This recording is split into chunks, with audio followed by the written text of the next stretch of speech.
जो जैविक और प्राकृतिक खेती कर रहा है उसको हम अपने सोलर पंप भी देंगे, ताकि वो अपने बलबूते पे चल करके अपना स्वयं का बिजली के बिल से भी मुक्ति पाए।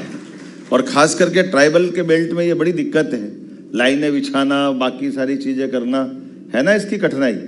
तो इस तरह से भी आप प्लान कर सकते हो।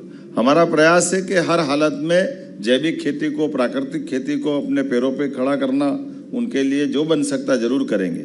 और मैं स्पष्ट रूप से मानता हूं कि उद्योग की बात अगर हम कर रहे हैं तो उद्योग की बात माइनिंग हो सकती है, दूसरी सारी चीज़ें हो सकती है, लेकिन कृषि आधारित राज्य में कृषि को छोड़ के उद्योग की बात करेंगे तो बेईमानी हो जाएगी।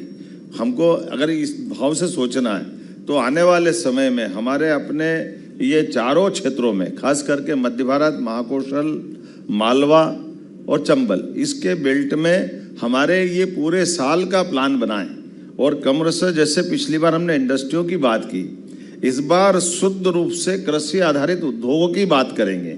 उसको नीचे तक कैसे फैलाएं, कैसे बढ़ाएं, कहाँ तक ले जा सकते हैं, उस तरह से।